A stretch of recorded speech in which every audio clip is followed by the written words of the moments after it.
আমার ঠাকুমা একদিন অন্তর এই ওষুধটি খেয়ে থাকেন।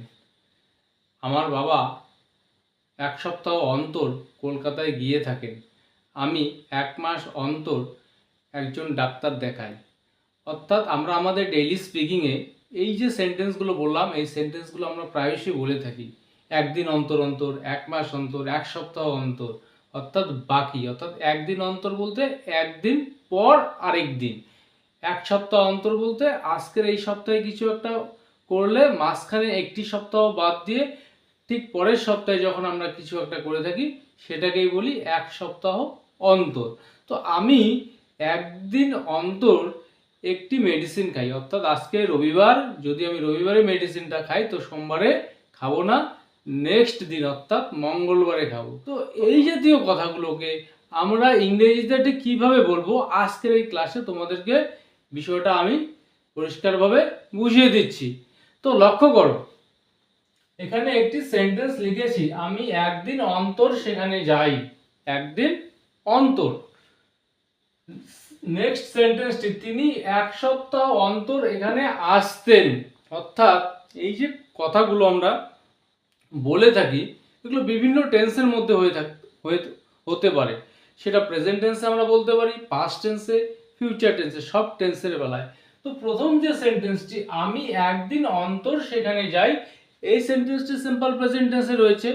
তো এখানে সিম্পল প্রেজেন্ট টেন্স যে নিয়ম, সেই নিয়ম অনুসারে সেন্টেন্সটি আমরা তৈরি করব। আই গো কোথায় যাই? আই গো দেয়ার একদিন অন্তর।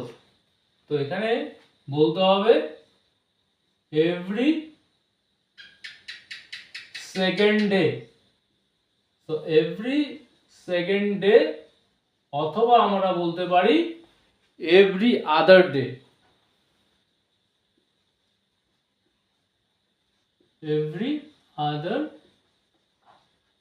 ডে। তো আমি একদিন অন্তর সেখানে যাই, I go there every second day অথবা এভরি আদার ডে। নেক্সট, তিনি এক সপ্তাহ অন্তর এখানে আসতেন, এই সেন্টেন্সটি পাস্ট টেন্সে রয়েছে এবং পাস্টের একটা হ্যাবিট, অতীতের অভ্যাস, নিয়মিত আসতেন এক সপ্তাহ অন্তর। তো এইরকম একটি ক্ষেত্রে আমরা কিভাবে করব? হি, যেহেতু অতীতের বিষয়, অতীতের অভ্যাস, তো উড ব্যবহার করব। He would come here. He would come here, তিনি এখানে আসতেন এক সপ্তাহ অন্তর, এক সপ্তাহ বাদে। He would come here every second week, অথবা every other week.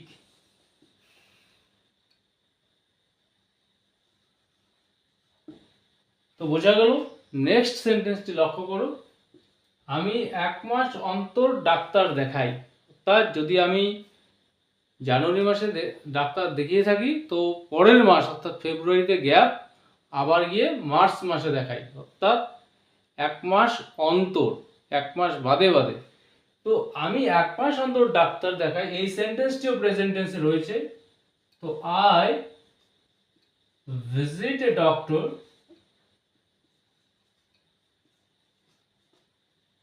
every second month or every other month। তো এই হচ্ছে মূলত একদিন অন্তর, এক সপ্তাহ অন্তর বা এক মাস অন্তর অন্তর যে সেন্টেন্সগুলো আমি বললাম, এই সেন্টেন্সগুলো তৈরি করার নিয়ম। তো আশা করি আজকের এই ক্লাসটি দেখার পর তোমাদের এই জাতীয় সেন্টেন্সগুলো ইংরেজিতে বলতে আর কোনো সমস্যাই হবে না।